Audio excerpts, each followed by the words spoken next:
What up? What up? What up? Sports Yes, Mix sir. Live. YouTube, baby. What's going on? Yes, sir. Got my man Rob in the building. Yes, sir. The peaceful disturbance. How was your show this evening? It was pretty good, man. Had my man Cassius Chaney on there.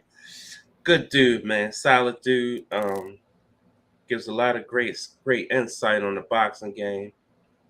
We talked about his fight this past weekend. So it was a good half an hour show, man. Yeah, that's what's up. So I follow him Yeah. on on Facebook. Okay. So I see some of his when he got stuff going on, Mhm. and I check him out every now and again. Mhm. But good dude. Seems Yes, like a indeed. good guy. I know he's a basketball fan. I just kind of just go by some of the stuff he posts. Mhm. He's a basketball guy. So shout out to Yep. Cassius Chaney. Um, Gotta get him on one day too. Talk a little boxing. So how old is he about? Cash is maybe around 29, 30 Okay, maybe. okay. But, All right.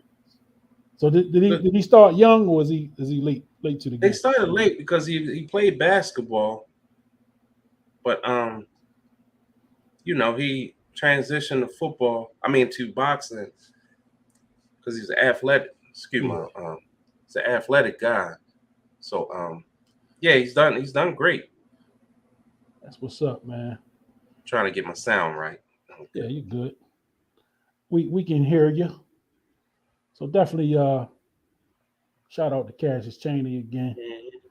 Good luck with all he's doing. I did catch the end of it, and Mm-hmm. I heard him when he talking about his great goal overseas at some point. Yeah, he's going to spar with one of the fellow heavyweights over in South Africa pretty soon. So he said we're gonna set up a interview while he's over there. So that should be pretty unique. I'm looking forward to seeing and he deserves all the good fortune he can. If he can go over there and like he said, get put on with that fight card, that's more money and more exposure for him. Yeah, Because at this point he's like 20 fights in the game. So and he's like, I'm not sure what his record is. I think it might be 20-1. hmm So he has a fabulous record. He just wants to get to that next level. So I wish yeah, him well with that. yeah. Good dude, man. Best of luck to him with that. Yes, No, indeed. no, no. That's not an easy thing to do. Yeah. To get to that level, but that hard work, that dedication will Yeah. get him there for sure. Hmm. So, this kind of freelance tonight. What I'm saying? Nothing real heavy. We just whatever come up, we're gonna talk about it. I did want to give a little shout out. I'm working on getting them on this week at some point. My guy Terry Nolan, Okay. uh, just finished up his college eligibility at Towson University this Hmm. past winter. Just signed his first professional contract last week. Going to be playing some ball over in Portugal. Good, man. And if I'm not mistaken, I believe he said he leaves the end of this month. So I know these next couple of weeks going to be doing a lot of running around and tying up some loose ends and Hmm. getting the business taken care of over here before he heads over to Portugal to play some basketball Right, right. for a check, man. So shout out to Terry, my guy. You know, Proud of my man. Hmm. Been knowing him since he was 10 years old. Uh, can't wait to get him on. To Hmm. talk a little basketball with him, but just talk about his journey.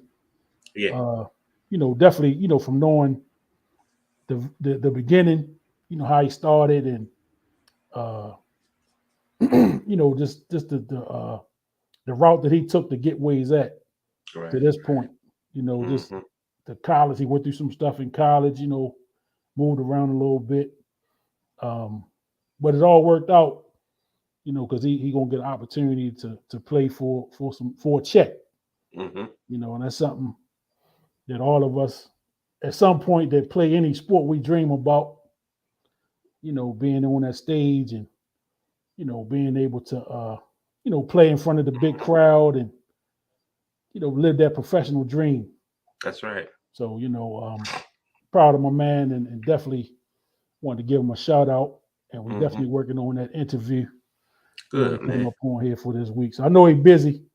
Just doing what he got to do. But we will get him on at some point. Even if we got to wait till he gets settled in Portugal and set something up over there. But definitely, wanted to give him a shout out today.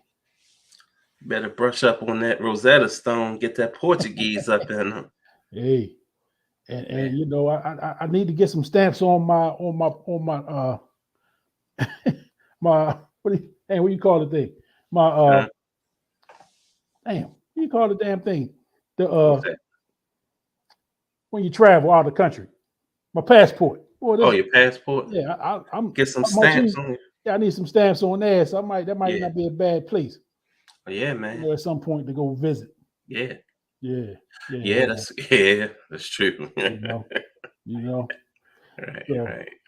It's all just proud, man. Being able to see that kid to get to that level, and just I don't know much about Portugal or what the league is like, what kind of competition he'll be playing, but I'm sure I'll be filled in sooner rather than later.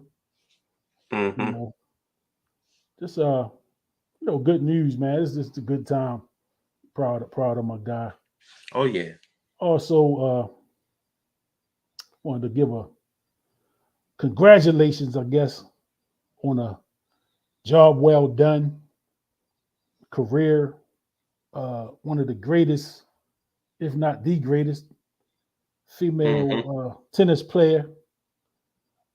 Said that she's about to transition. She didn't call it a retirement.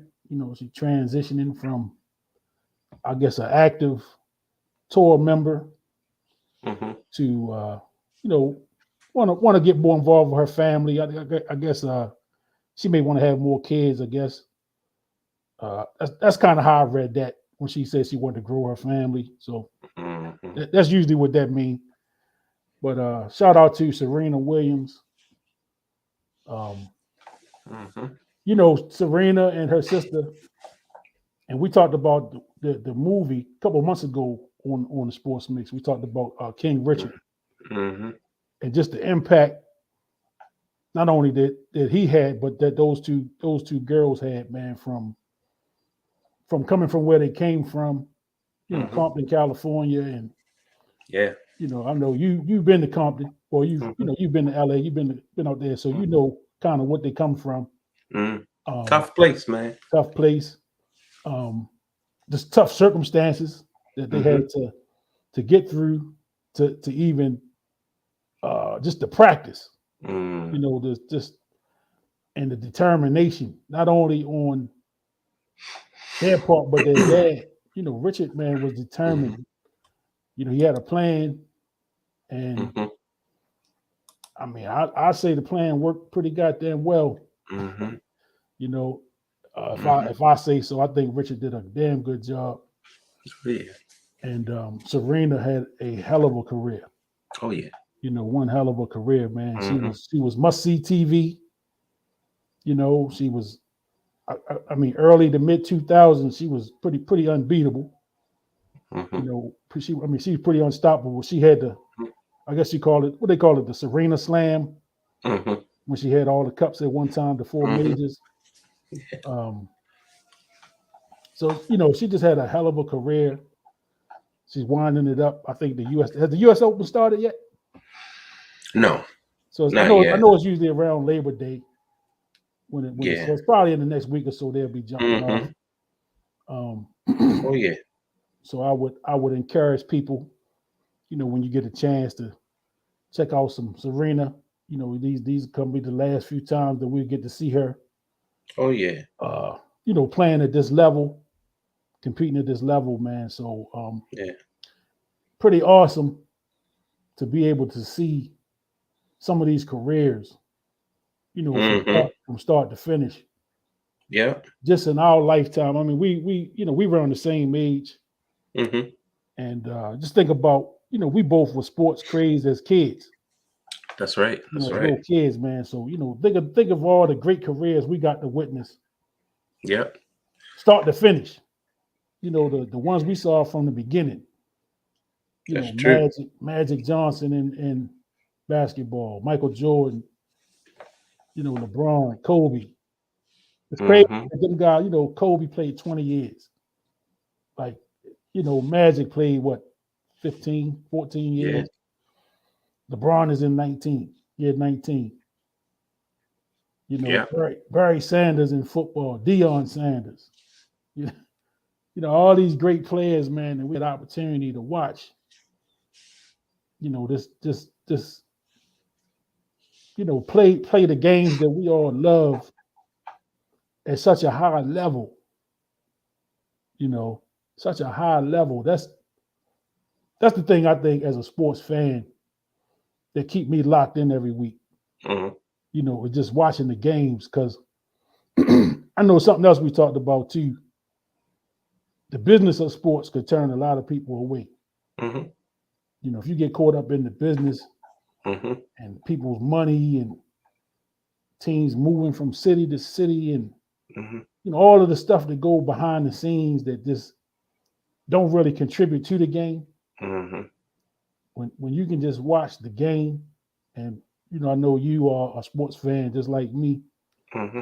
where you can watch the game and the business of it is not going to turn you away from it. Right. You're going to watch because you love the sports. Mm-hmm. And I'm glad that personally I'm able to separate the business end of it Right. from the actual game. Mm-hmm. But any thoughts on the great Serena Williams? Nah, she just always been a fabulous player. A wonderful role model for the young ladies, especially where she's come from. A lot of black and brown girls from California and all across the country, and for the world, for that matter, have gotten through the game. Much like Tiger Woods is somebody where she's influenced a lot of young people to get in the game that otherwise probably wouldn't have gotten into it. So Yeah, you got to give her credit, man. And when you think that she would probably bow out, she reinvented herself and grinded down. And next thing you know, she's winning another championship. yep. Then when you think she's bowing out again, she comes back strong, beats these young girls again, young ladies rather. So her and her sister, Oh Venus, yeah, oh yeah, who initially was the better of the two, yep, but as uh, Brother King Richard said, eventually Serena would probably be the best one. And he was saying that when she was 12 years old. yeah, yeah, And, much like Earl Woods, I mean, he knows his kids better than any of us will ever know him. yep, And he was right about it. I yep. mean, that duo, Venus and Serena, they've been nothing short of fantastic. And a lot of injuries caught up to Venus, but at one point, Venus was number one in the world and she was rolling. So, you know, um, it's a great thing by the Williams family. I give them a lot of kudos, a lot of respect. Yeah, yeah. I just again they fall into that category, man, of just being able to see that greatness. Hmm. Being able to see it from start to finish. It's just watching that journey. Like you said, it was times when they were like 1 and 2 in the country. I mean, in the world, Hmm. 1 and 2 in the world, or both of them top 10. Or Hmm. I mean, you know, you're talking about two people that lived in the same household, Hmm. or top 5, top 10 players in the whole world. Hmm. What's the odds of that? Yeah. What's the odds of that? And Richard, man, we can't say enough about King Richard, Mm-hmm. and I call him King Richard not because I worship the man or something, but just going off the title of the movie, Mm-hmm. you That's all. know. But to have that kind of foresight, and I mean, we are all got schedules, and Mm-hmm. we work, and we got bills to pay, and he structured his Mm-hmm. life at that point around making sure those girls had the best of everything, Mm-hmm. despite where they came from, Mm-hmm. despite what the world told them that they wouldn't be or couldn't be, Mm-hmm. you know. Um, and Richard was a guy I know in the early on he took a lot of heat in the media. He took a lot of heat, man. Mm-hmm. And I mean Richard, Earl Woods, Mm-hmm. they both took a lot of heat for some of the things that they said, but both of them guys, man, was pretty on top of it. Hey, But you know what, Kenny? And mm-hmm, I thought about this quite a bit, man. Who and let's keep it real. Who do they take heat from? Because the people that look like us mm-hmm, understood where they were coming from. absolutely, Because even in absolutely, little leagues and football, we understood the method of tough love and you know the how it interacted with us growing up as kids because our skin was tough. yes, Um, so it wasn't coming from us. It was coming from people who outside of us who deemed that as almost like child abuse or mm-hmm, being controlling over the kids or when all actuality it's what we saw every day. yeah, It's what we saw every day. absolutely, I mean we weren't getting petted, in a baseball football field. They wasn't calling us to, no, we was getting screamed on, whether it's playing basketball, whatever. I mean, but shoot, I remember times in the summer league when um, we get screamed on, but I'm like, shoot, that just motivated, you know, situation we're in. So it's a weird dynamic with that, but we know where it came from and it just made them better anyway. So yeah, absolutely, absolutely. And one thing uh, I know I've heard Earl Woods hmm speak on it before he passed is that it was never hard for Tiger. hmm Like Tiger actually was having fun, hmm and it was like when he realized, whenever he felt that Tiger wasn't having fun, hmm he kind of pulled back. hmm Now, there's some other stuff I could dig into. I ain't gonna go too far with that, but I know. Like I said, Earl had his detractors. He had people that they wanted him to fail. They were looking for that situation to not go like Earl said it would, and uh, and that's why you see Tiger when he have his issues now, they love it. That media machine, they love it hmm because here's a guy, again, he didn't fit the mold. He wasn't the guy that country club kid, hmm grew up on the golf course type of hmm kid. He wasn't that. And not only did he make it, but he made it to be the number one and potentially the greatest golfer that ever lived. hmm You know, hmm uh, I know he made a hell of a lot of money. I Yeah, don't know too many more golfers that made the money that he's made. no. And see, here's the impact of Tiger is certain people, what we call move the needle, Hmm. and their impact is transcends the sport. Um, you got to look at the winnings in a golf tournament before and after Tiger, Hmm. and how that money has quadrupled, quadrupled, even to the fact of, and it also goes down to when he's playing. Right. The ratings quadruple. Hmm. Um, even to this day, at 40, 46 years old, he's still the number one watching the game. Oh yeah. Still the number one watching the game. People will watch him limp down the field, limp down the fairway, Yep. just to see him make a great shot, see him make a great pump, a putt, fist pump.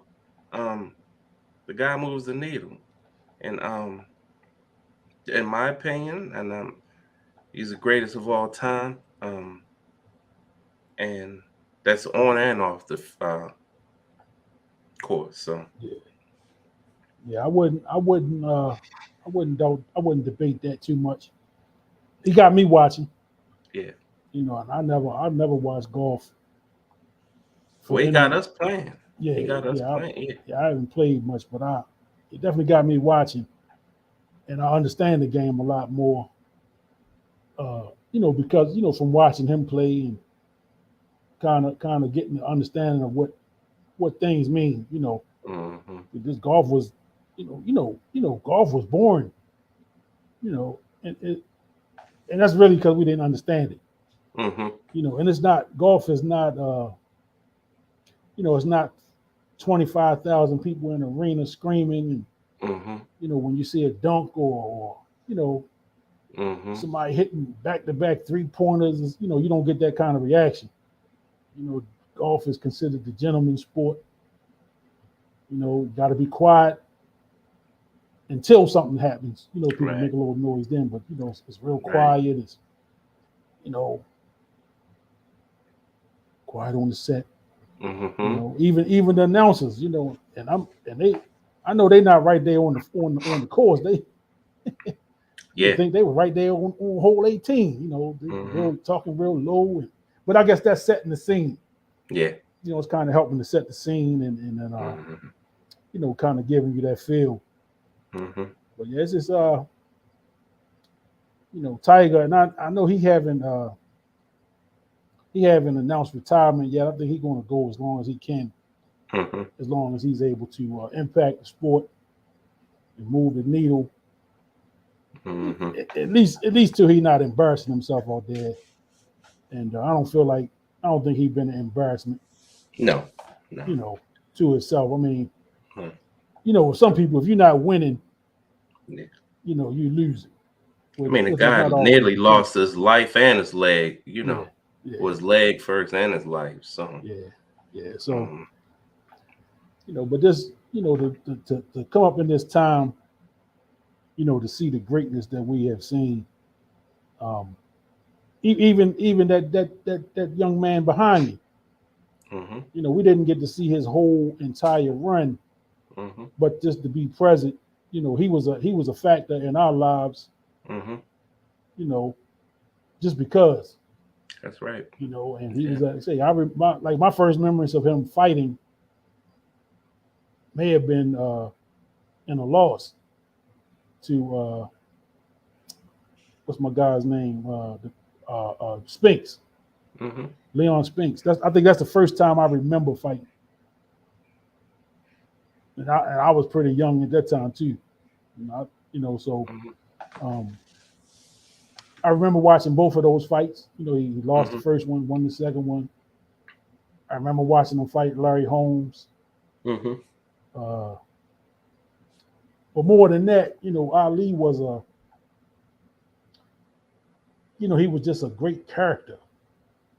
Yeah, I remember watching him on an episode of Candid Camera. Mm-hmm. You know, remember him coming on different strokes. Mm-hmm. You know, you remember seeing him on like, you know, making appearances on TV shows, Mm-hmm.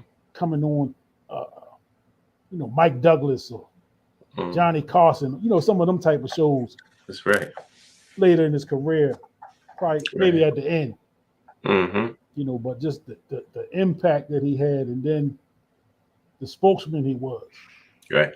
You know, because his more so than his ability to box, you know, was his ability to speak.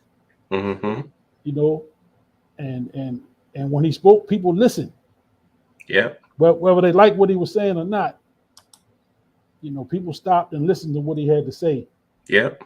You know, so just you know, I mean, I can just pick names out the hat, man. There's just so much greatness, that and that's why that's really what drove this whole sports mix movement. Mm-hmm. It's just the love of sport, the sitting down on a Saturday morning, Saturday afternoon, watching the wild world of sports, Mm-hmm. the superstars competition, and, the World Series was huge. Mm-hmm. Back in when I really first started getting into baseball, just uh, how big of a deal that was. Right. I remember a couple of the neighbors would come over to the house, to watch the baseball games with my grandfather, Mm-hmm. during that time. I was like, you know, so that's what kind of got me kind of looking at like these games must be a big deal Sure. Sure. because the whole baseball season was nobody coming. Mm-hmm. And as soon as the World Series started, here come, you got the game on. Right. Right. We had the little floor model, so I guess we had a nice TV back in the day. I guess. Mm-hmm. Yeah, man. But I could talk about sports pretty much in my sleep, Mm-hmm. and that's kind of what drove this whole, like I said, the sports mix movement. Mm-hmm.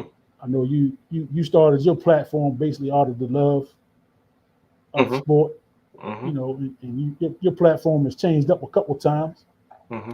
but that's where it started.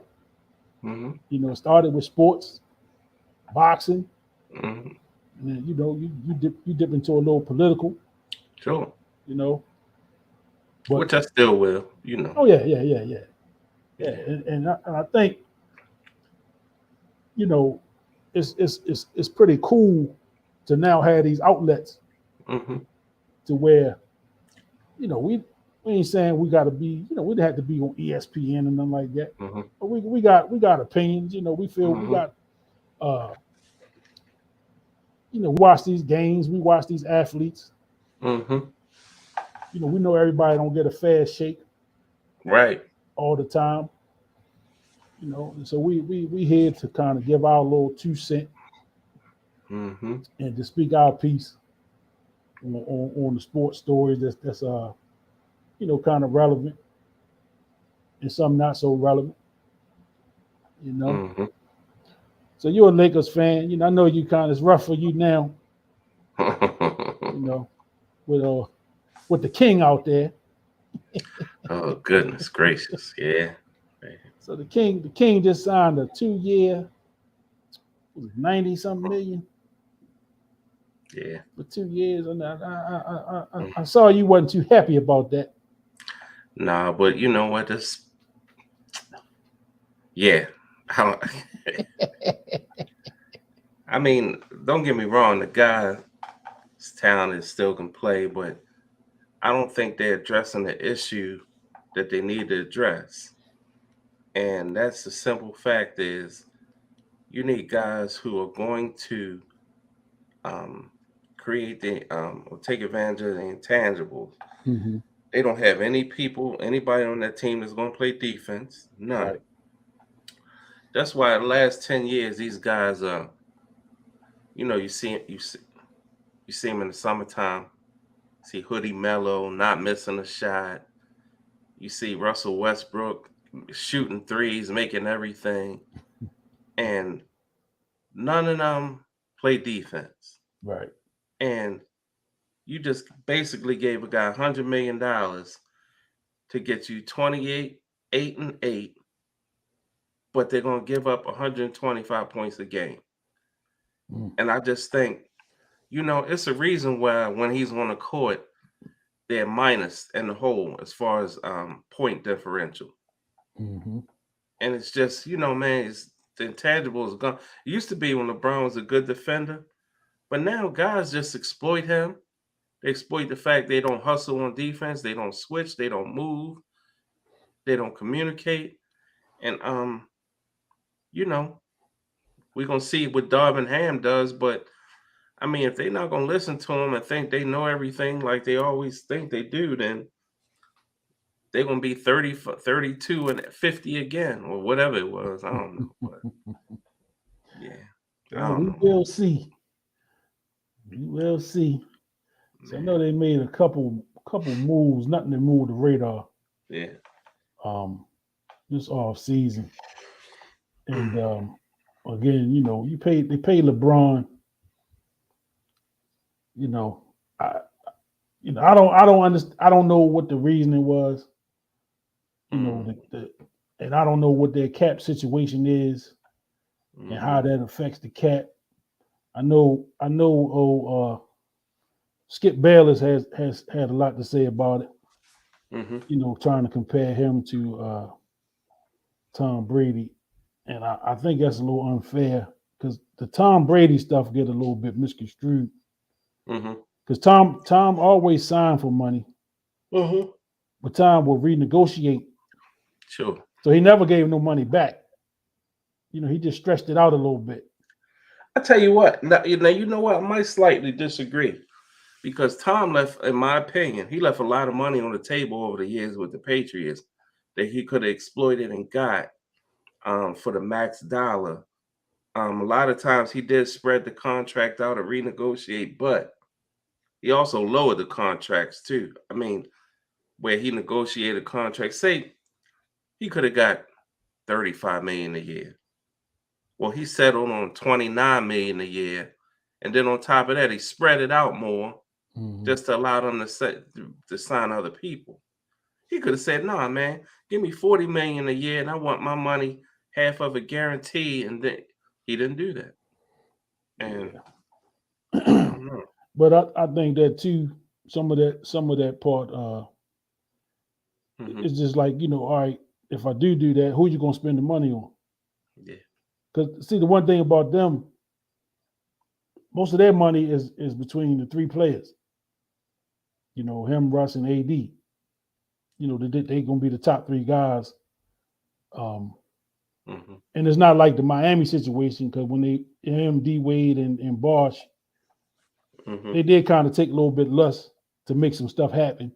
Hmm. You know, but again, I'm not really well versed in the Lakers situation. Hmm. What they have out there and what they could and can't do. Hmm. Um, I know in free agency they didn't make a lot happen. Hmm. Nothing major, nothing that moved the needle. So Hmm. I don't know. So I mean, it's to be determined. It's to be determined. Hmm. We'll see what they do coming up, and I guess the season. We're looking probably what October. They usually go to camp. Well, there'll probably be a camp at the end of September, I would assume, and I think Halloween night starts the. Does Season. that start the season? It's usually around that time in the October. Yeah. So speaking of the Lakers, have you caught any of the series on Hulu? No, but gentleman that I work with said that he watched the first episode and he thought it was fantastic, and he knew I was a old Laker fan, so Yeah, you I you'd told enjoy him. it. Yeah, he told me I would like it, so Yeah, I've seen I the look first forward to three. it. Okay. I've seen the first three episodes. I actually watched episode 3 this morning, Mm-hmm. and very very good stuff, man. Some of the stuff we know, of course, we didn't heard these stories before, but Mm-hmm. you getting a look at it from a different perspective. Mm-hmm. Something I saw today that I wasn't aware of. Maybe you have, because like I said, you were a Laker fan. That I believe it was the 88-89 season Mm-hmm. when Byron Scott went to the team and disclosed that his mom was in rehab from she was smoking crack. Okay. No, I She didn't was, know she that. was addicted. I never heard that before. Mm-hmm. So they gave a little background on that story today Mm-hmm. in episode 3. Man, I thought that was pretty powerful. Like I never heard that before. So it is gonna be some stuff in there that maybe you have not heard. Yeah. Oh man, we got another guest coming in, my brother. You ready for this one? Mm-hmm. You ready? CB. CB What's in the up, building. What's up, man? What's up, What's my going brother? on, man? Nothing. But you know what's crazy, man? I did not know that. And what's the weird dynamic is that Byron Scott grew up less than a mile from the Forum. And He's that an was part of Englewood. Yeah, he's an Englewood guy. that was part Yeah. of the story.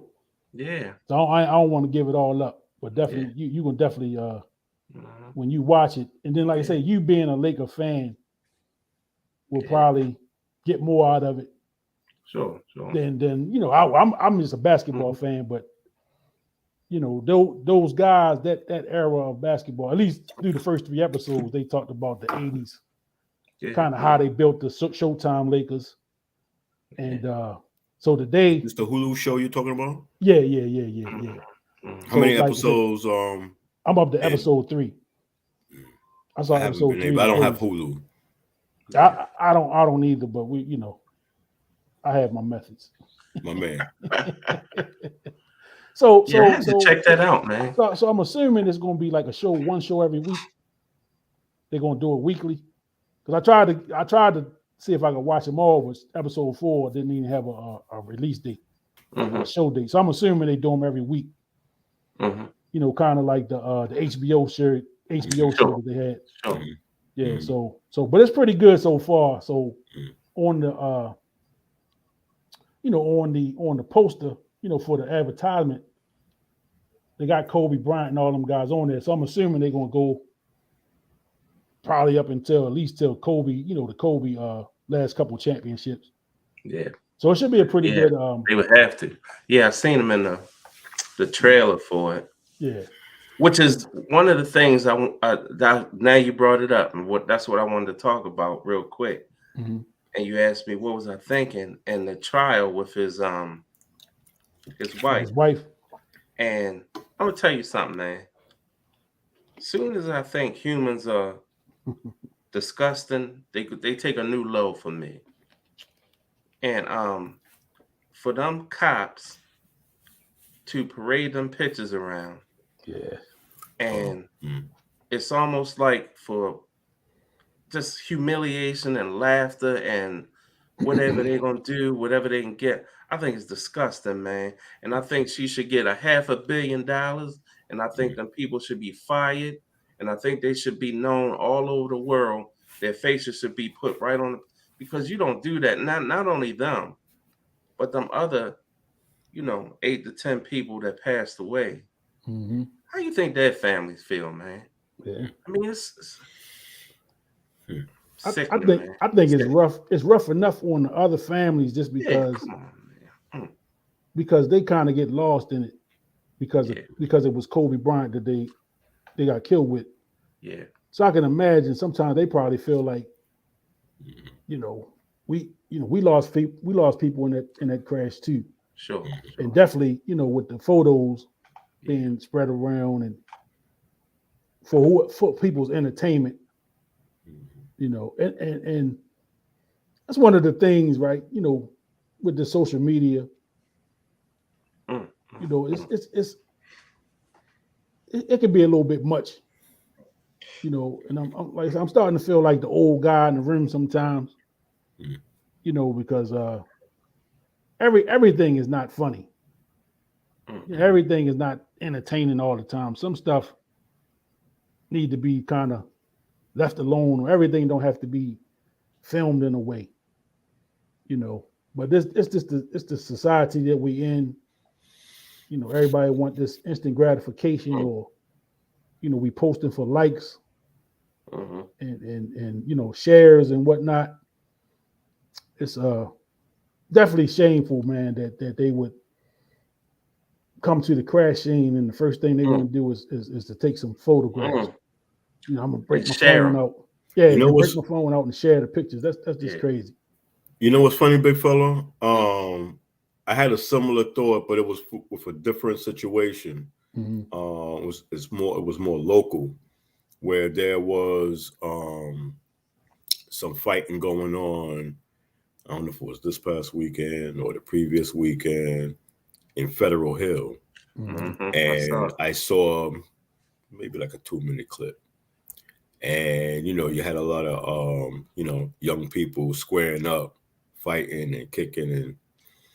But what caused me pause was the brothers, mostly brothers, on these, I'm going to say the sidelines with the phones.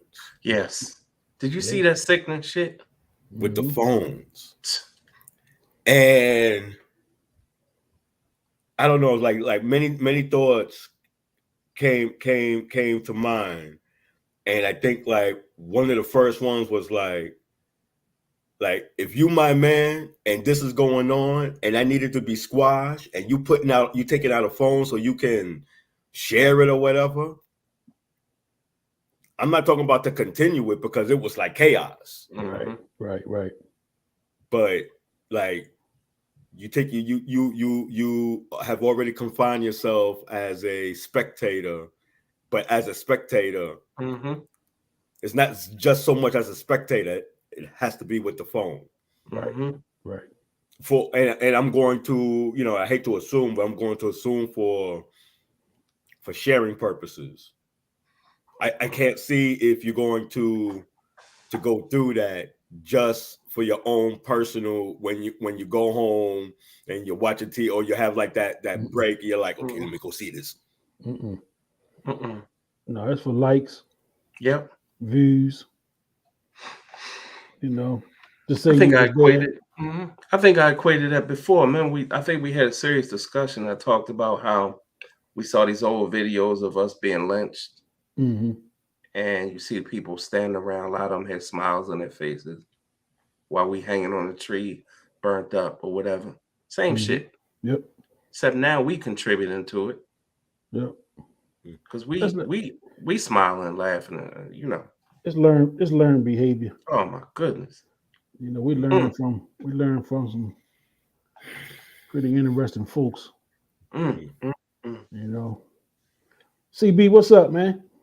Oh man, I saw the text earlier, and I started working on something. I was writing something, and I looked at the clock. And I was like, "Oh shit, man! It's almost 9:30. Let me see if I can get on, man." Hey, always time for my man.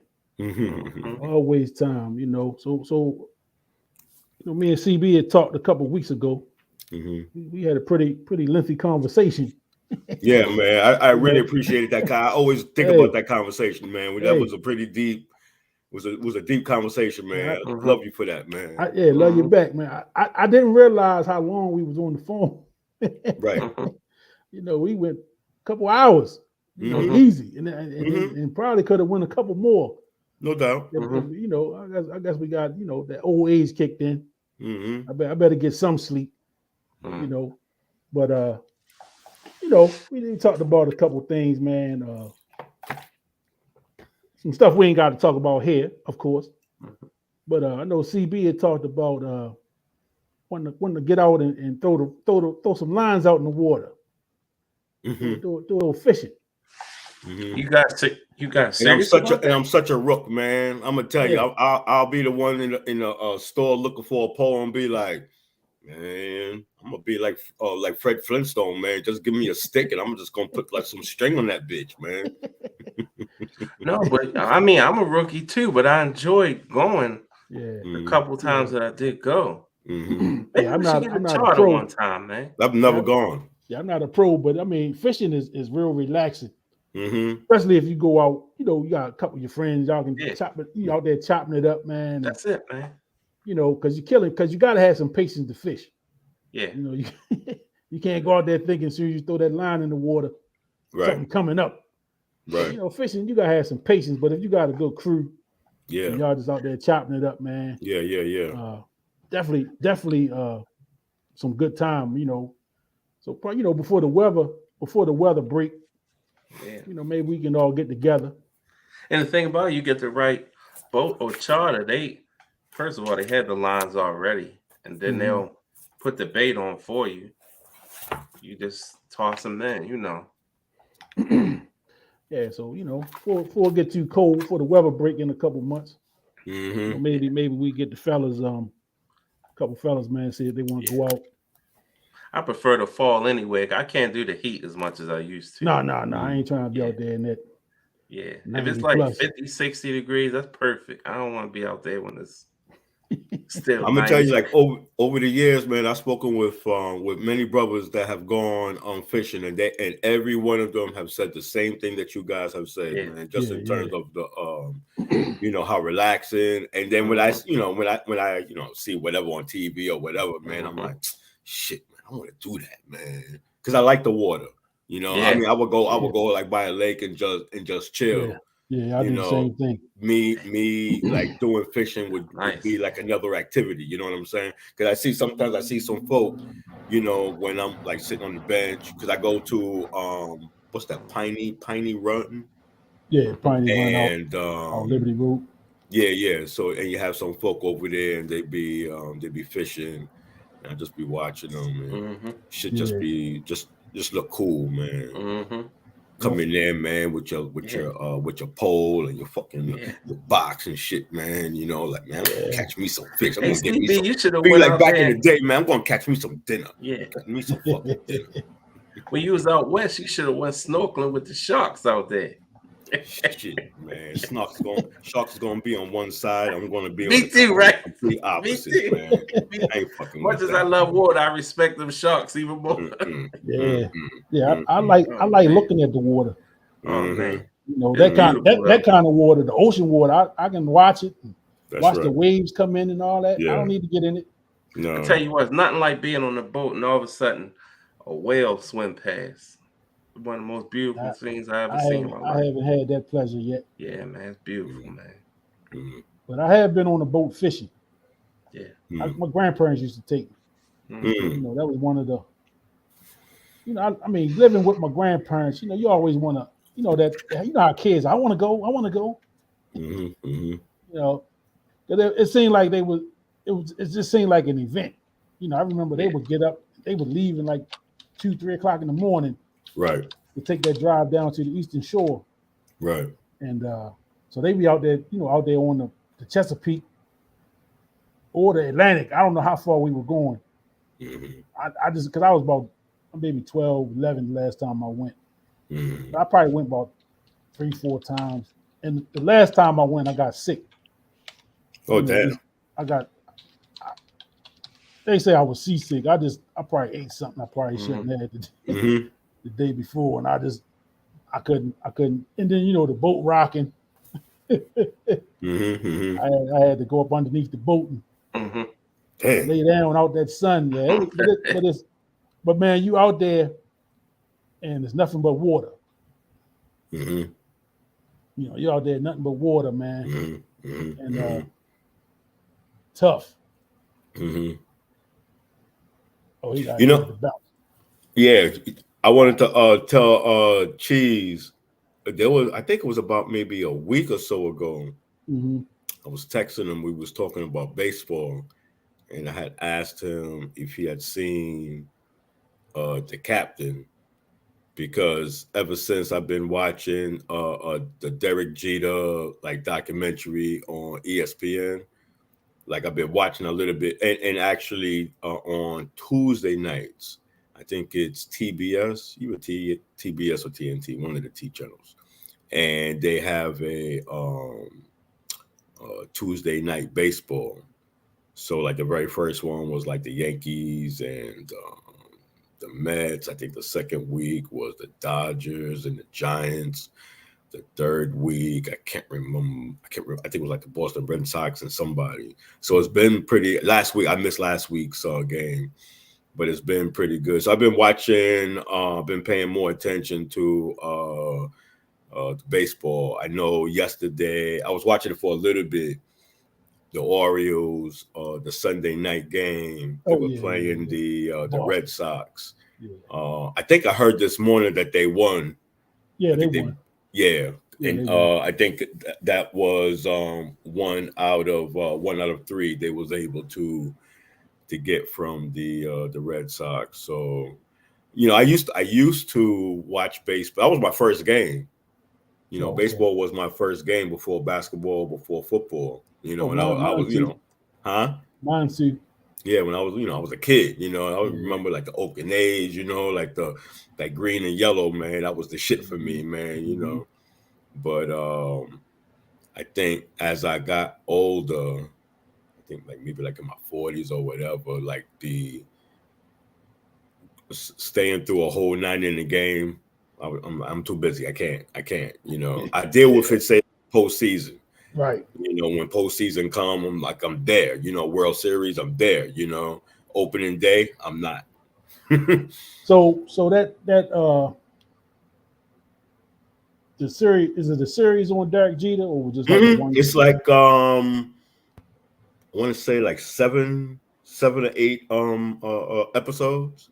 Oh, okay. So yeah, is it still running or is it over yet? I think it's because I stopped around. I got hung up around 5 or 6. I think 5 was the last one I saw. Oh, okay. All right. So I think I missed like the last 2. I'm gonna check that out. Yeah, it's pretty good. So is it like an hour long or is it like 30 minutes? With it? Oh no, it's I want to say it is an hour each episode. I'm gonna have to check that out. Yeah, it goes into when he was a kid coming up, he got drafted, and getting to the whole thing with him and A-Rod, and his contract negotiations. It was pretty good. I liked it. Yeah, I'm gonna check it out. Being an Orioles fan, it was hard to, you couldn't pull for him too much. But man, I got to a point where I just had the same thing with most guys. I mean, and me and Cheese talked about it before you jumped on. Just being able to see greatness. Being able to see greatness and to see the whole run, from start to finish. So I remember when he was a young player, and he struggled a little bit. Yeah, but he was synonymous with winning. Because they got over the hump when he got there. When he got to the show, they won the World Series, and seemed like for a minute it was every other year or back to.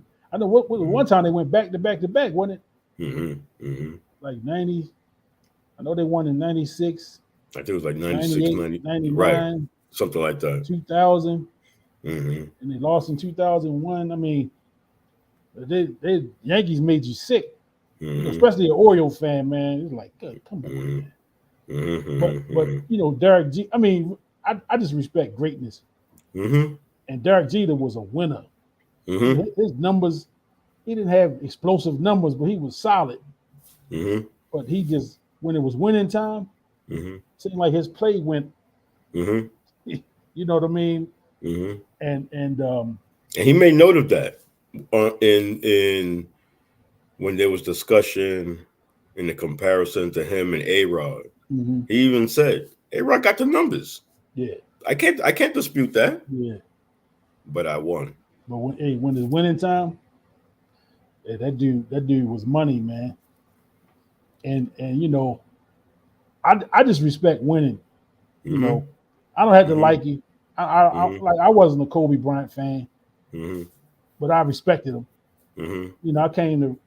I had to put the hate down and respect what he was doing. I wasn't a big Tom Brady fan, but at some point, you gotta look, all right, man. This dude is different.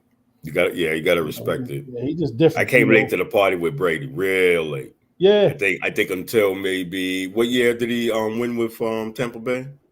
That's like 2 years ago. Yeah, so I was just like, oh, damn. Yeah, he make it real hard. All right. And what's funny, the first time they went to the Super Bowl in 2001, I picked New England simply because I got sick of hearing about the greatest show on turf. Mm. I got so sick of hearing about how great The the Rams. Rams were. I'm like, Yeah. all right, somebody gonna beat them, you know. Mm. And Mm. this little all shucks guy, Tom Brady, Mm. got it done. Mm. Got it done, man. So, but once he started winning them every other year and all that shit, and they telling us how great he is, and I'm like, no, he ain't all that. But, again, he's a winner. And he takes care of himself. Yeah, he take care of himself. He what, And 45 now? he's not really like boisterous, Nah. He's kind of like nondescript with it. He's like, Yeah, yeah. yeah. He's just a competitor. He's a hell of a competitor, Mm-hmm.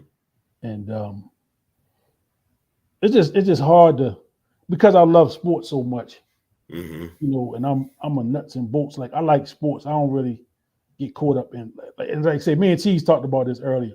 Like, Mm-hmm. I don't get caught up in people's money. I don't get Mm-hmm. caught up in the business of sport.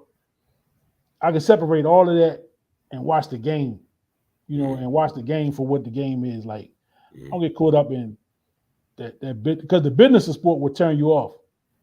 It'll have you not really wanting to watch this stuff, Mm-hmm. with the business, like people complaining, and we brought up a little while ago with LeBron just getting 90, Yeah, I saw 90 that. 2 years, million. 97, Yeah. something like that. But people had their feelings about it, but it's the business. That's what the job paid. I mean, And they if you feelings to say what? He getting paid too much? he getting paid too much, they probably hurting the team by not being able to pay other people, but Mm-hmm. that's what the job pay. Mm-hmm. If my job offered me, extra 20,000 a year, I'm not gonna tell them no, because bring me some help in here. No, give me that. Mm-hmm. Y'all y'all, figure that out. y'all figure the help out on your own. Right. Right. Y'all figure that out. That's what y'all getting, because whatever money y'all giving me, y'all getting paid more. Absolutely. That's what you're getting paid to do. So figure it out. Yes, I don't get caught up in the money and all that stuff. It is what it is. They getting an See, awful but lot of money. LeBron's a hard working man. He's I respect winning, but I also respect the effort. Yeah. Because I was talking to my son, and it's like people just see the end product. They don't see the process. Right. Like even when you think about Clay Thompson and him being out for close to 2 years. Us being on the outside would have no idea the extent of that rehab he had to do, not just physically. Yeah. Can I do it? Yeah. Will I be the same Clay? Yeah. You talking about two pretty tragic injuries back to back. A lot of people, man, here's a guy that's already got a couple championships, got some money. He pushing 30, if not already over 30. He could have said, you know what? I'm good. I'm good, man. I'm gonna go ahead and, But again, like you said, man, that dedication, that work. I respect that. Yes, it's and being a coach. Being a coach, man, that's the one thing that you try to stress to these young kids. Is you can have all the ability in the world, and there's some with more than others. But if your work ethic is shitty, you pretty much, you're gonna hit that wall. You're gonna hit it because you're gonna run up against somebody that's gonna work 10, 15 times harder than you, just because. So that's the key. That's the key to everything, is just the work ethic. I look at, I mean, I even apply it to my life. Sometimes I realize I haven't worked as hard as I could in certain aspects of life. And that's just being honest. Just keeping it all the way 100. Mm-hmm. You know, but it's human nature as well. You know, we do stuff sometimes because we can. Mm-hmm. You know, I'm able to do X, Y, and Z, so I just go do it. Mm-hmm. Don't really put the work into it that I should or could. You know, and you know, you get what you get. Right. But it took for me to be, 50 years old Mm-hmm. to really realize, like, man, I left some money on the table. Not But not you not know what? literally. But it's okay. Yeah, You yeah, yeah, know, yeah. because it's funny because it's only when, well, I think when you hit a certain age that you start thinking about certain things that you didn't think about before. Yeah, absolutely. And and there are times when I think about that and I just say to myself, I said, because I really don't play this game of regret. No. And I say,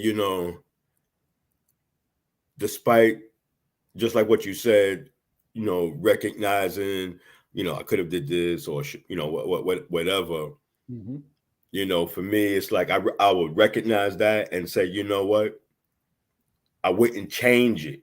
I wouldn't go back and change that, because if I change that, Right. me changing that or whatever Mm-hmm. could have led to some change in my life. That's true. And that change in my life, I'm not here. I may not be here talking with you. Can you dig it? Mm-hmm. And so I like talking with you right now. Can you dig it? So I have to say that all of the good and not so and all of that was part of the journey. Yeah. And it led me here. Yep. And I like being here. Yeah. And so I have to appreciate what that journey is. Even stepping on the fucking broken glass, but I still got my feet. Yeah. You heal. Yeah. You heal up. Yeah. But I think it's just being able to see. Mm-hmm. You can see somebody else's stuff. Mm-hmm. Like you say, being a coach, is my job to kind of watch, Mm-hmm. and try to lead and try to mold and shape. Mm-hmm. You know, Good coach. you because you want to see you see the potential in people a lot of times that they don't see in themselves.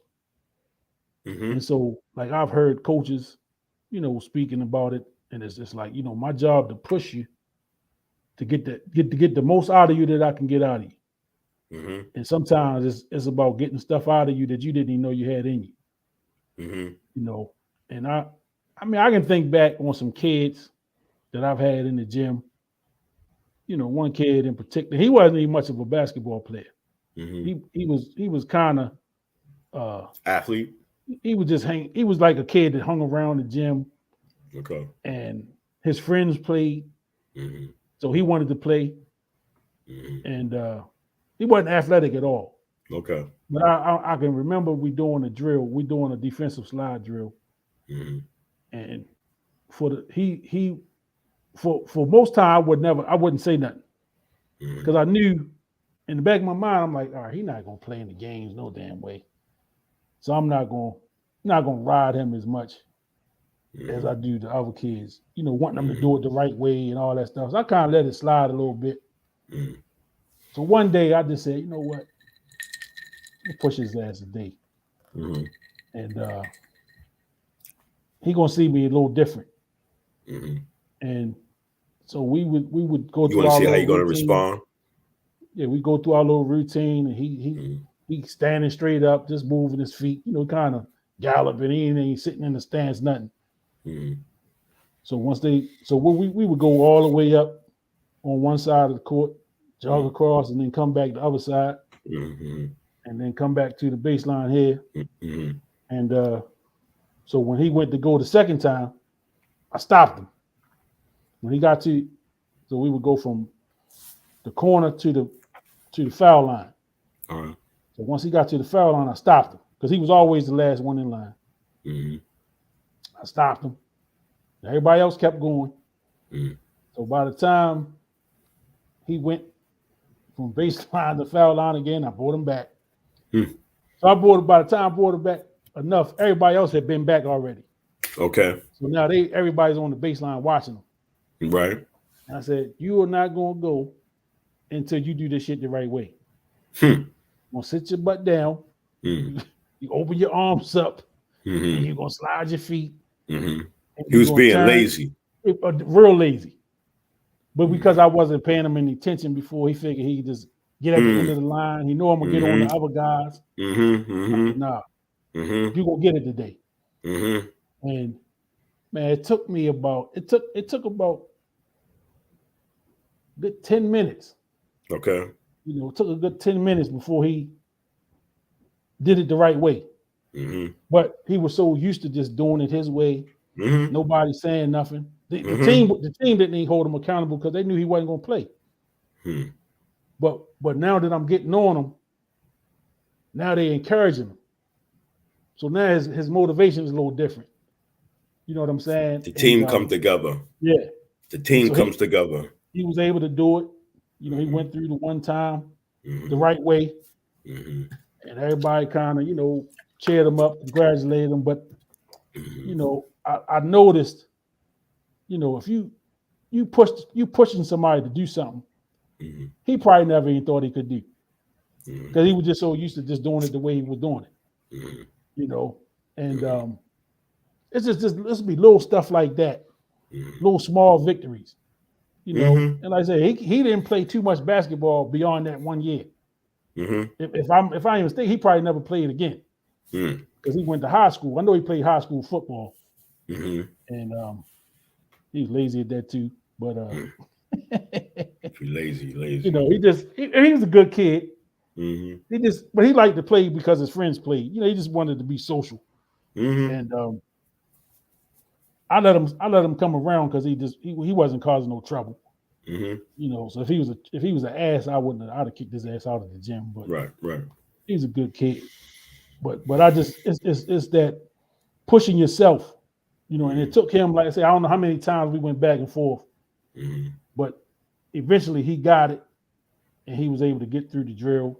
You know what I'm saying? And I think he even felt better about himself after he did it because he had the little smile. So you could see he had the little, that look, all right, I did it. But that's just part of it, man. And being a coach, a motivator. And sometimes I'll be having to coach and motivate myself, and it's that that can be tough too because sometimes you don't want to tell the truth. You don't want to tell that truth about yourself. So I'm to be honest with you, I'll drop that shit on you right now, man. I'm kind of like experiencing a little bit of that right now, And the thing is that I mean, it's nothing new. The only thing that may be so-called new is it bothers me. I don't like it. Yeah. But I know what I have to do, and it's almost say going through the motions. You know that okay, I got to do this. Boom, boom, boom, boom, boom. You know what I'm saying? And you're gonna go through whatever process. Right. But then you find that you'll go through the process, but there's no. Yeah. And you want that. Yeah. Absolutely. And so sometimes for me, and I think what I would say is I think it is in general, but I think that people have to find their own specific way. So we have to find what it is that either motivate or inspires us, whatever that may be, you know. And sometimes for me, depending on my mood, lately it's been more of me hearing it on, say, like YouTube. So hearing, say, like some inspirational message, Yeah. listening to Denzel got these things, and I love like Kobe. Kobe got this Mamba mentality, man. And so just last couple of days, and I think maybe a day or two last week, just starting out your day, listening to that. It's like putting a wood on the fire. Can you dig it? And it's going to continue to burn.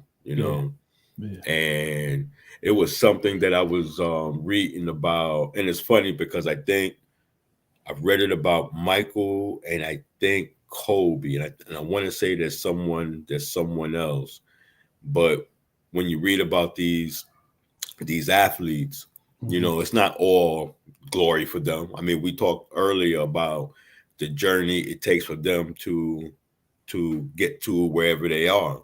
Yeah. Every day is not a glory day. Right. There's days where bro, like, oh fuck, man. Yeah. But then if I don't, they're gonna have me on the court. Yeah. Or they're gonna have me on the field. And I can't have that. Right. So I gotta go put this work in. So sometimes they have to do things to motivate themselves. That's true. Look at the like, oh shit, he had 30 and 15 last night. Right. Nah, I'm shutting that down. Right. Right. Or you even just make shit up. Yeah. Yeah. He said some shit about me. Yeah. Yeah. And you gotta figure out where your space is. Where you gotta go to get the most out of whatever it is you're trying to do. And that's a fact. I know me. I tend to operate good when my back is totally against the wall. I don't like that because sometimes I feel like situations got a little further out of hand than what it could have. But it seems like my thought process, I'm scrambling. Then when I'm stuck, then I come out fighting. But I don't know what that is. I don't like that feeling because it's not a good feeling because when you're going through that process, it's tough. You know what I'm saying? It's tough, but I mean, I've came out of some stuff, with my back. I mean, when I just ain't know how stuff was gonna happen, and figured it out. So if that's my thing, I pray that that kind of got to change because I don't like being all in that position, and just that struggle. But like you say, I think moving forward, I got to add that to my daily routine.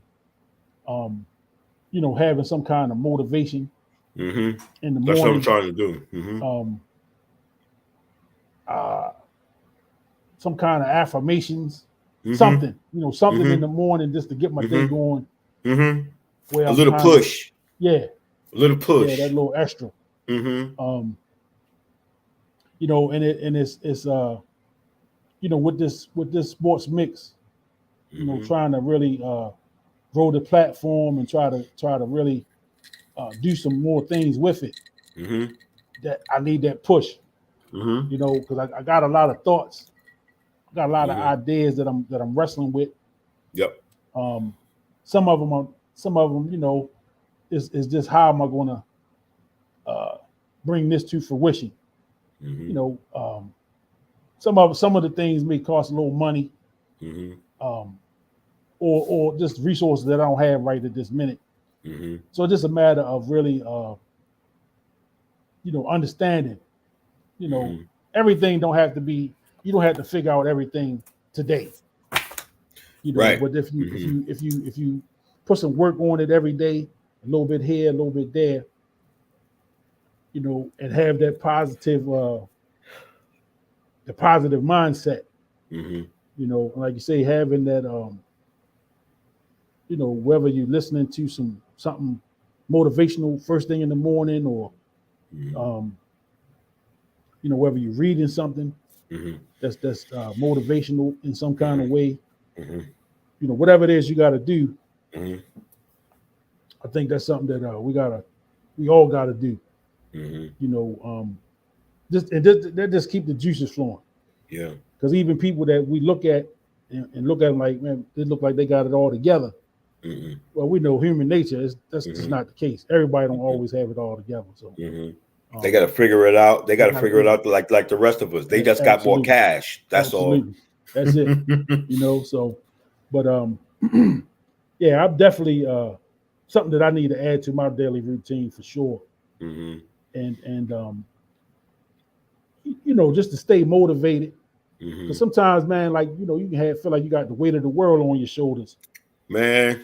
You know, you feel like, and you don't see a way up. You know, you don't see a way up. And I've had this conversation with people, may have had it with you, you know, where if I was struggling, most people wouldn't know it because I got a mask. I put my mask on. No doubt. You know what I'm saying? I put the mask on and I go about my day. I laugh, I joke, and I'm going through it. You know, and but yeah, it's just a matter of you know, utilizing that, whatever it is that motivates you. You know, and you know, again, to take me back to what me and Cheese talked about earlier, it's just like being able to see greatness in these athletes. You know, I've been drawn to sports my whole life. You know what I'm saying? Sports kind of been the thing, almost like my security blanket. You know, I can sit and watch a game. I can sit and watch a sports special. You know, if it's related to some kind of sport, some kind of competition, I can find some joy in it. You know, if I can run up into a conversation about sports, really, that's really how me and you really started to become, you know, have some, you know, because we had a working relationship, and I think talking sports kind of turned the tide for us a lot. And then, you know, it allowed us to take whatever shields we had up, and you know, I got to know who CB was, you know, versus CB the program director. You know, I got to know kind of who you were, right, as an individual, and really, sports was what opened that door. You know, and so, you know, I'm limited, and I'm limited in who I talk sports with at this point, because I've been in some conversations, man, that kind of was irritating, because I like sports a certain kind of way, like I said, I'm able to separate the money and all of the business stuff that come with sports. I just like the game. We're gonna talk about the game, you know, like with AI. We talking about practice, not a game, you know. I want to talk about the game. You know what I mean? So let's talk about the game. You know, you are a Dallas Cowboy fan. You know, so you know, we can talk about Tony Romo. You know what I'm saying? And we could talk about Dak Prescott. And we could talk about, you know, the players and this and that. You know what I'm saying? We could talk about Jerry Jones. You know, Jerry Jones is a character to me. You know what I'm saying? Because he tried to interject himself into it more so than me personally I really don't care who the owner is. He's not X's and O's. Nah, it become about him. At the end of the day, I'd rather talk about the X's and O's. Yeah, you know, let's talk about the game, and let's talk about, you know, what do the Dallas Cowboys have to do to get to the next level? You know, because truthfully, stop getting so many goddamn penalties. Yeah, because I'm not a Cowboys fan, but I'm a sports fan, and when I watch the Cowboys, they're not a bad football team. No. This is not like the Cowboys of the mid 2000s. Right. This is not that. They have a lot of talent. They got some good young talent. Oh yeah. That could be a problem you know. But I said I don't follow them enough to know exactly what they got to do to get over the hump, right? You know, I just know that I like that young linebacker they got. He looked like Number an animal. 11. Yeah, number 11. I like CeeDee Lamb. He's good. I like the corner. Diggs. They got some pieces. Oh yeah, and some young pieces that could be around for a few years. I don't like the. I don't. That's fun. It's fun poking fun at Cowboys fans. You know, I can do that. You know, but you know what? Real Cowboy fans are loyal. I mean, they are loyal, man, and they every year they got hope. I mean, for me, you know, I don't look at them. I mean, even now, I don't look at them as being a Super Bowl contender. You know, I mean, at best, I look at make the damn playoffs. You know. Yeah. But you know, I mean, I've been a Cowboy fan since I was a kid, man. I think since fucking 75. In fact, I'll tell you, I think it was 76 because I used to like the Cowboys and the Steelers. Oh yeah. My man liked the Steelers.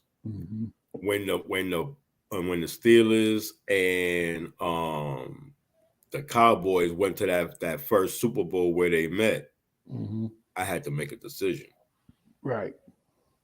Am I going to go with my man and going with the Steelers, or am I going to stake my claim? Right.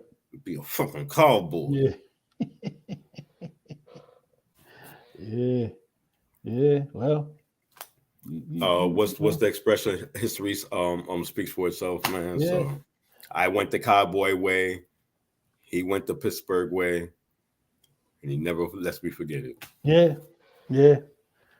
And my very first football game that I remember watching from start to finish was the second time they met in the Super Bowl, Super Bowl 13 in the Orange Bowl, and that's the one Jackie Smith dropped in the end zone. Yep. But I was rooting for the Steelers that day. I watched the game. That was in LA. Was that in the Coliseum? No, that was in Miami. Miami, okay. Like Orange Bowl. Orange Bowl, okay. Yep. And I remember. So it's crazy. My grandfather's sister had passed away, and we were in Virginia for the funeral that Saturday. And we stayed over Sunday, and we came home Sunday. And by the time we got home, the game was ready to start. Maybe an hour, before kickoff. And my aunt, she's about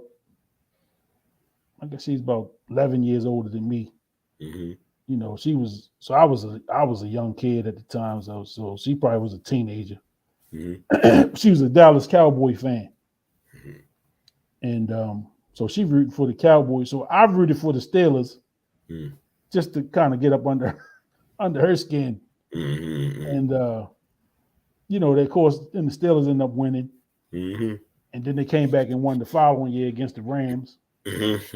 And I wouldn't say I was a Steelers fan at that point. I didn't really have a team. I just, I just love sports. And so, the Steelers, and then I became because at that time the Colts sucked. We still had the Colts then, and they were terrible. And I did get to a couple games before they left town, but they were terrible.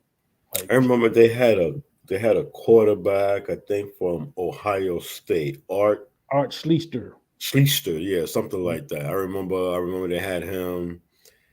I forget the name of the running back. He was a brother too. Yeah, Curtis Dickey. Yeah. Randy. So those are some bad those are some horrible teams, man. Yeah. I Randy remember those McMillan. teams, man.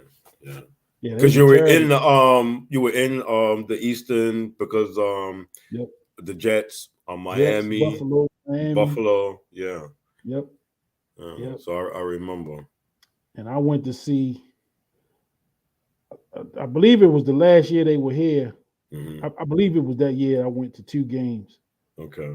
I went to. I've never been to an NFL game. That's been the one sporting event that I have not attended. Yeah. I went to see a preseason game. I went to see the Redskins Mm-hmm. and the Colts, and then I saw Mm-hmm. Cincinnati Bengals and the Colts.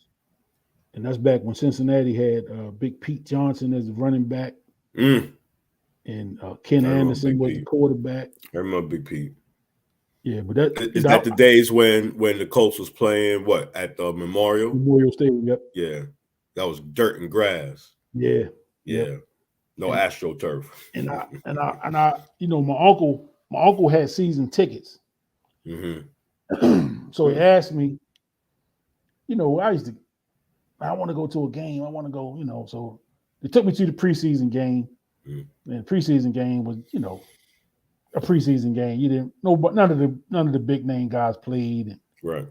I was young, so I didn't really understand it. I was just happy to be there. Mm-hmm. So he told me that I could choose one more game during the year, and he would take me. So I chose Cincinnati. Okay. Basically, just because of the helmets. I just like those helmets, the striped helmets, with the tiger stripes. There was a time when Cincinnati, because they did go to the Super Bowl. Yeah, they went twice. Was that 80? Went 81. Matter of fact, 81 and 88, and they lost to the 49ers both times. Right. Yep. But they because after Anderson, you had Esiason. Yep, Boomer Esiason was after him. Right. Yep, University of Maryland. Yep. So I remember when he was at Maryland. Yep. I remember watching him play at University of Maryland. Yep. Left-handed. Yep. Left-handed guy. So it's just watching them games, man. Like I say, the Steelers kind of was the team I looked at the beginning, and then ultimately, I was I'm not gonna say I was a Broncos fan, but I was an Elway guy, and that wasn't popular here in Baltimore because you remember he spurned us. They drafted him, and he's like, "Nah, I'm gonna go play baseball, motherfucker." And so he was a big, thick quarterback coming out at that time because you had Marino. Marino was more in line, as the typical quarterback, I guess. With a lean body, and so, but Elway had that. He was a little big and kind of like thick and like, I just throw the ball. I just throw the ball. His name was Mud in Baltimore City, in the surrounding area. Any Colts fan, and I remember when they played the Broncos in his rookie year, and I believe the game was here at Memorial Stadium, and they tore the fur off his ass, man. They got after him something terrible. It was personal. It definitely was personal, but they went after his ass relentlessly. Damn. And but something about Elway, man, I just liked him. Even as he struggled as a rookie. Something about that dude, I said, man, I like this guy. And then he started to find his way. And then, with the drive against Cleveland, and then I think he did it back-to-back years against Cleveland, if I ain't mistaken, in the playoffs. I know the drive when they had to go like 90-something yards, and then the following year, when I think Ernest Bonner fumbled at the end zone or something. Those are some good football, man. That was some good. That's in the dirt too. Yeah, that's in the dirt, man. But the Broncos, man, they get to the Super Bowl, man, and get goodness. I remember. What was the Packers? They beat the Packers, Right. but they lost. Remember, they lost like 3 because it was the knock was Elway couldn't win the big one. That's right. That's You right. know, He lost 2 before he 1 or 2 before he got his ring. Lost 3. Lost right. Lost to the Giants. Right. Lost to the 49ers. And somebody else that lost they lost to. Okay. And it's The Giants and the Niners, I remember. I remember the Giants, the Redskins, Doug Williams. Doug Williams went off on them. Okay, that's the one. Yeah. Okay. And the crazy part about that one, Mm-hmm. If I'm not mistaken, Elway threw a bomb either the first or second play of the game.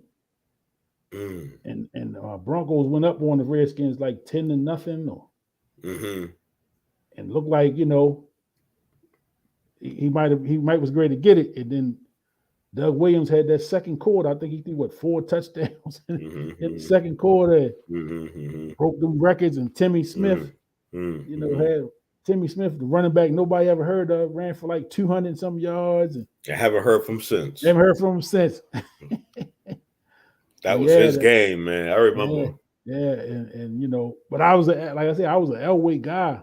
And then I remember that 49ers. My girlfriend at the time, her dad bet me some money. You know, I told him I was a Bronco fan. He said, "You want to put some money on it?" I mean, it wasn't but a couple bucks, but I hated to give it to him. You know, I hated to give him that money, man. They didn't just beat him; they spanked him. They spanked him. Yeah, that's when those Super Bowls, man, it was just like over by halftime. Yeah, man. Yep. So we got NFL season coming up in a couple weeks. Yeah. Well, you know, we're gonna be getting back, you know, getting the fellas on. We're gonna be talking some smack, man. Football season coming. Yeah, I gotta look at the I just bought my NFL book. I gotta start looking at the teams. I was watching the Ravens game a little bit. What was that? Friday? Was that Friday night? No, it was last night. The Ravens? Ravens and oh, that's right. Sunday night was Ravens. Tonight Ravens, was the Jets. I wasn't watching the Jets. Yeah, Jets and the Falcons tonight, right? Yeah. Yeah, I watched a little bit of Arizona and Ravens last night. Yeah, I watched a little bit the Dallas game. I watched a little bit in the first quarter there. The Chargers, Dallas and the Chargers. And yeah, I saw it like the first half. Yeah, so I've been trying to catch a little bit of football here and there. Yeah, what's that time? You know, everybody's starting to see some little, you know, more football clips. You know, so I guess ready. Did you and Cheese talk about Watson? No, not this time. Okay. No, we didn't this time. And because I saw that they hit him for 11, right? Yeah, 11 games and a $5 million fine. Right. And that's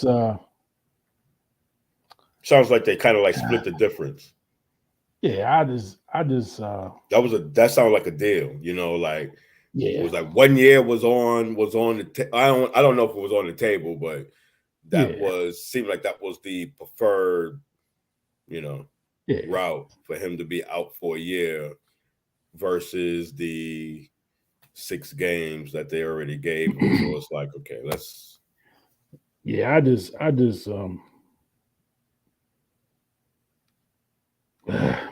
whole thing, man, just rubbed me the wrong way in a lot of ways. And we did talk about it the last time we did a show last week. And I don't think this punishment had came out yet. The first punishment came out, and they announced that they were going to have a another third party look at it. Mm-hmm. And I had an issue with that. I had a big issue with that. Mm-hmm. I mean, you had a third party looking at it. You didn't like the decision, Right. so now you want to relook at it to kind of get what you wanted in the first place, instead of just saying what you Mm-hmm. wanted in the first place and then kind of going from there. Mm-hmm. You know, you wanted to punish him for the year. Go ahead and punish him for the year, and then let him do his what you call it, uh, you know, where he gets to fight the decision. Appeal. Yeah, man, Mm-hmm. my brain is on point. That's all right. You know, but he didn't get, you know, just if you wanted that, if that's what you want in the beginning, Mm-hmm. you know, you go ahead and you say, I'm gonna suspend him for the year, Mm-hmm. and here's the fine, Mm-hmm. and then let him appeal that, and Right. then you work your way down, and then, you know, go Mm-hmm. from there, man. But Yeah. I just felt like the whole situation stunk. Mm. Um, it's another reason why I feel like the NFL misses the boat in a lot of ways. Mm. You know, I felt like they missed the boat with the Kaepernick, you know, with the kneeling. You know, before it got to be a political issue, and you know, you had Trump talking about, you know, whatever with that. The NFL, man, is in a Mm-hmm. position.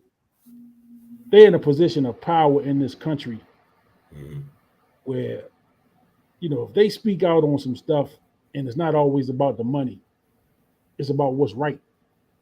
If they took that approach, Mm-hmm. how much they could affect change in this country.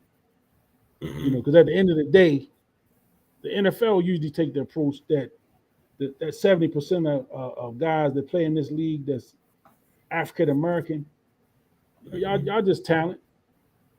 You know, Mm-hmm. we don't really want to hear how you feel about stuff.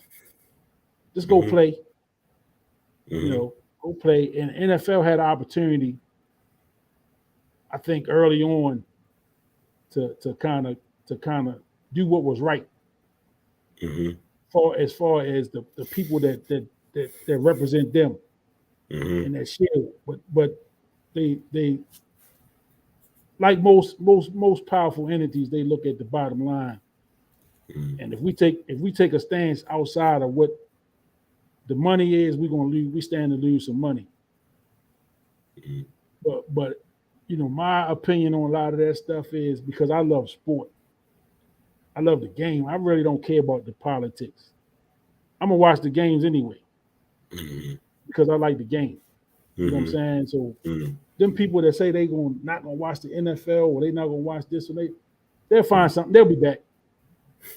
They'll be back. Mm-hmm. You know, they're gonna be Mm-hmm. mad for a minute, Mm-hmm. but they'll be back. You know, but the Mm-hmm. NFL, in my opinion, don't have that kind of as Minister Farrakhan will state, they don't have the testicular fortitude to take a stance like that. You know, Mm-hmm. because it's gonna cost them so much money. Mm-hmm. That's what all the decisions kind of boil down to. Mm-hmm. Is how's the money affected? Mm-hmm. So Mm-hmm. that's just how I look at that. Mm-hmm. You know, but again, I like the game, so I'm gonna watch. You know, I don't get too much in. I can protest some other stuff, Mm-hmm. but what else am I gonna do? Me, what am I gonna do? You know, I gotta watch the game. Mm-hmm. Mm-hmm. I gotta see the game, man. Mm-hmm. You know, and I don't know if I ever told. I think I told the story one here. I don't know if you were on it because it was a while ago. Mm-hmm. You know, I used to get caught up in like professional sports. All of the noise that we hear.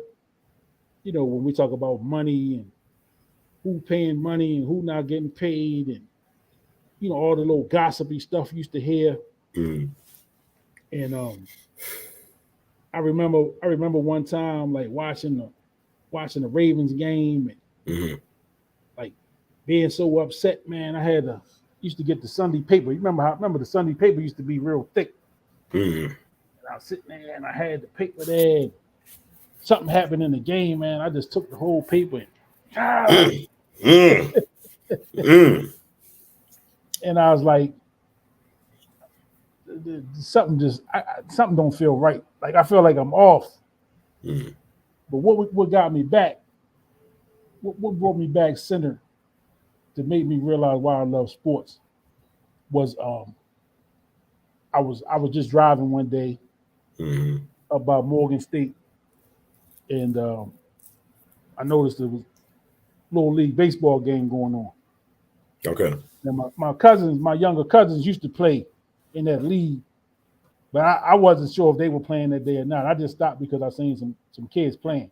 Mhm. And it was a couple fields where it was a couple games going on. Mhm. So I went and parked and I walked over there and I just sat back and watched some games, watch some little kids play baseball because of the love of it. Mhm. They could care less, wasn't getting a nickel to play, but they just loved it.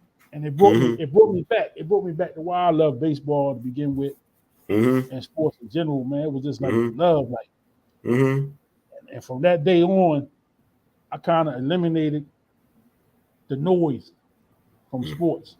Mhm. So, like I don't really get too caught up in, when people we get like LeBron just got 95, 97 million. Mhm. Good for Mhm. him. Good Right. for him. Right.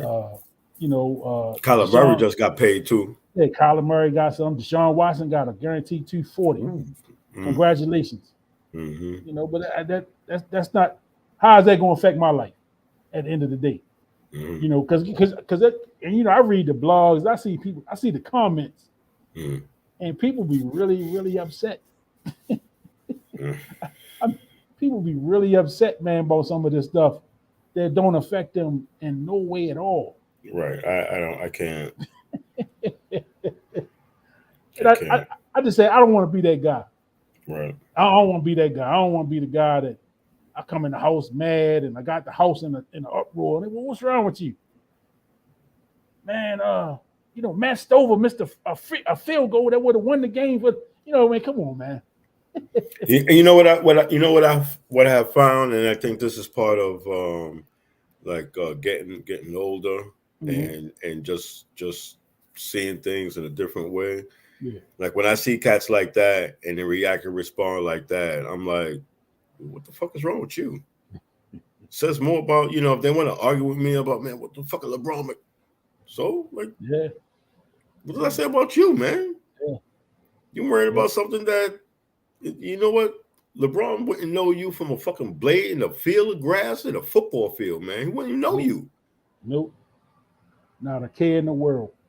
So, I mean, and I think part of it or some of it is, how we live our own life and what we got going on in our own life, or what we have going on or don't have going on. Yeah. Some combination of the two. You know what I mean? Absolutely.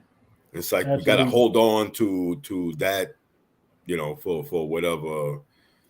for whatever reason, man. I'd rather not. I got other shit, to deal with instead of another man pocket, man. I'm like, look, man, you got 250. Yeah. Let me get 1%. Right. Send 1% to the Brooks Blackboard, and Right. I'm good. That's it. Because I remember I used to listen to Big John. Big John, my guy, Mm-hmm. Coach Thompson, and I used to Mm-hmm. listen to his radio show. Mm-hmm. And they would have people call in from time to time, talking about the sport athletes and the guys or this or that and the other. Big John said, people say things like that a lot of times out of jealousy because they wasn't good enough to be in that in line to get it. Some people they resent the fact that they were never good enough Mm-hmm. to even be, considered to be in that 1%. There's probably less than 1% of people that Some of that become professional athletes. bitterness. Yeah, yeah. I mean, this you harboring resentment, and for what? You know, I mean, if you were good enough, you may have been in line for some of that money yourself. That's right. But again, man, we've been around sports long enough.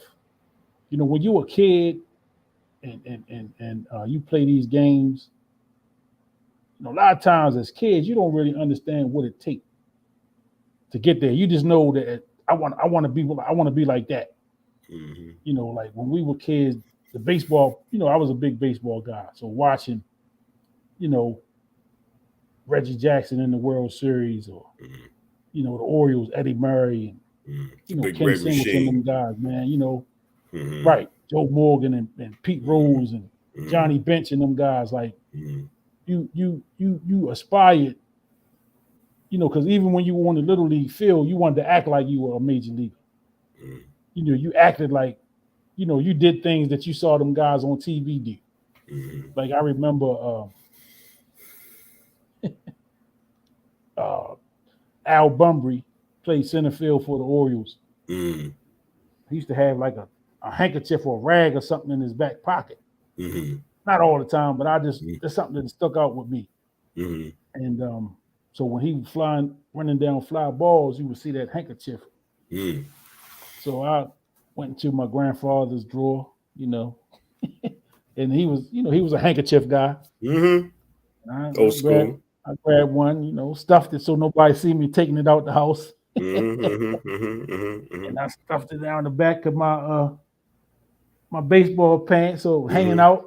Mm-hmm. Mm-hmm. But you do little silly stuff like that, man, because you wanted to feel like part of the, you wanted to feel like the major leaguers, the big leaguers, man, the pros. Mm-hmm. And I always talk, man, like I started playing basketball in high school, Mm-hmm. and I didn't have a great high school career, nothing like that. And I really didn't understand until I was out of high school what it really took to ascend to that next level. Mm-hmm. You know what I'm saying? But it's a lot of people like that. I'm not alone in that. It's probably more of us like that than ones that actually get there. That's a fact. That just didn't understand Right. the work and how hard it was to even get there. Because you're talking, millions of kids that play high school basketball, and this is in the 80s when they wasn't doing a whole lot of international recruiting. You just talking about American high school players, right, for a couple thousand spots. And one of them lessons, man, I learned, and I had an understanding of it as I got older, and I, got around some guys that played. I'm like, damn, like these guys can really play. Like, I got a lot to learn. So I always say I learned more about basketball post high school and as an adult. I learned, what more about the work ethic and a lot of the stuff that you had to do to even prepare. You learn as you go, man. Yeah, for that's sure. That's what I'm learning, man. You learn as you go. You're not gonna know it all. Indeed. So let's get ready to wrap it up.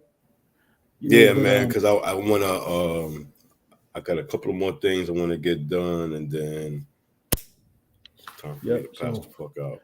Appreciate you for joining me. Yeah, man. I hadn't been on in a while, man. I've been so like conscious of my fucking tooth, man. And I keep having problems with it. I keep putting it off, and I had like a little episode over the weekend, man. And my son is just like, "Yo, pops." Yeah, just handle it. Yeah, it's not take care of it. You just need to just go, man. And I'm like, yeah, man. So, and I could be able to eat a fucking apple and some fucking like corn on the cob. Best thing for me is cream of cob, man. Cream corn. Yeah. I can't be doing this shit, man. Yeah. Hey. Applesauce, man. I ain't fucking with the apple, man. Like, nah, man, get that shit out of here, man. Give me the apple pie. Yeah, I feel you. And I wasn't, tonight didn't even really plan on coming on. Cheesy hit me up and asked me, was I coming on? I said, well, if you want to go on, I'll go. I ain't doing nothing. Yeah. You know, and I probably needed to come on just to get some stuff off my chest because I said some things probably had nothing to do with sports, both before you got on and after. But probably just something I needed to say and get off my chest. But it's probably so it's just a little therapeutic for me. But so like we I can say, all use a little bit, man. I'm trying to tell you. Absolutely. Yeah, man. So, the football season coming up, Mm-hmm. Baseball playoffs, great start. Mm-hmm. NBA be a little bit right behind that. Mm-hmm. So we're gonna have plenty Baltimore to talk can about. get the wild card. Orioles. They in the running. Mm-hmm. They in the running for it. So I think they like a game behind last spot or so. So they hit a little slide. yeah. Yeah. But they so they right now they I think they like 4 games over 500. The last when I looked last night, I think it was only 4 games over 500. But they won the 62nd game, which means they can't lose 100 games this year. Right, impossible now. They definitely have lost 100 games the last maybe 3 years. Right. And right now they still above 500. So I mean, I'm just looking for a good close to the season. The fellas were talking about getting out to a game. I saw it in the group chat. Was it against the Astros? I think. Yeah. Yep. I think Houston Astros. September 23rd. It's like it's late in September. Yeah. I'm gonna look and see, man. That'll be cool. Yeah, because I think it's a Friday or Saturday night game. So okay. Under the lights. Somebody will have to take the lead. I'll see if Cheese gonna take the lead as far as see about getting tickets. Like a group. And we'll just send them the money. That's how we used to do it. Oh, okay. We had a guy, our friend Garen, RIP. He used to take the lead on that. He would see who wanted to go, and then he would let us know what the tickets were. He would find like a group of tickets all together, and he would go ahead and collect the money from us, and then he would get the tickets. Okay. So we probably do something like that. That's cool. And if we get a good group of guys, man, we just go have some fun. And really, it's just like the fishing. We're talking about doing the fishing, man. The game is like secondary. Just that fraternization and that camaraderie with the fellas, man. Just getting out. So definitely that's something we'll look at. Fishing, we'll look at that too because that's a good little thing. But straight ahead. I think I don't know if I mentioned it to you. What's that? I did mention I know I talked to Cheese and I talked to Dean about it, and you were part of it. So I definitely would have you a part of when we come up on the 1 year anniversary of the Sports Mix. Okay, when is that? Well, it's in October. I thought so. I gotta find the exact date. Okay. I know it was toward the end of October when we did the first one. So I don't know what I want to do for that. I definitely want to commemorate that in some kind of way. If we just do a little 1 year show or something, but I just want to definitely make sure I celebrate that. No doubt. You should have you a part of it because you were part of the initial. Yep. So I look forward to that, man. Let me know for sure. For sure, ain't no doubt. So, any closing thoughts before we wrap up?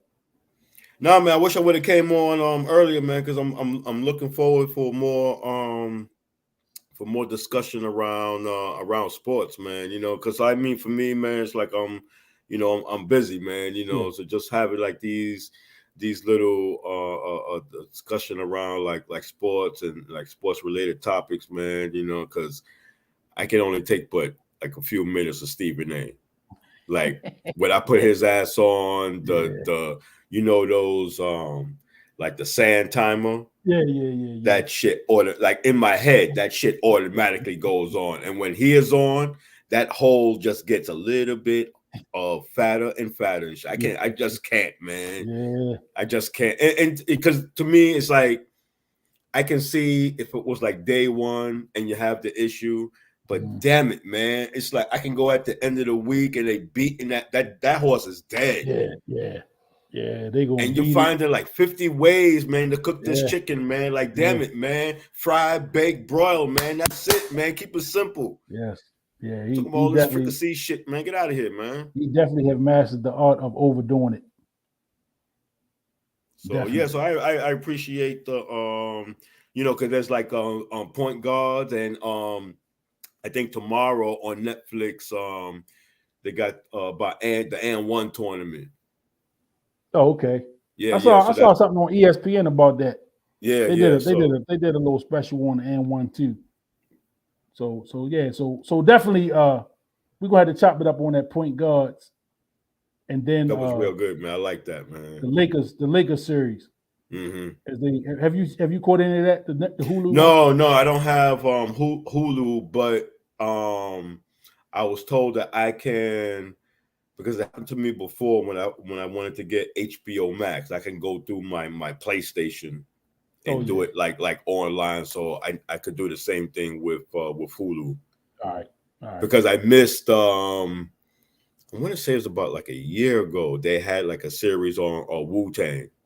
And everybody I was vibing with was telling me, man, that shit was good, man. I missed it, man. It's good. Well, it's a they grade have season 3 grade start September the 8th. I just saw that today. That's season 3. I've seen both seasons so far. It's pretty good. Yeah, I've heard nothing but good things about it, man. So I need to step to Hulu, man, and stop bullshitting, man. Just make it happen, man. Yep. So we definitely gonna have some stuff to talk about.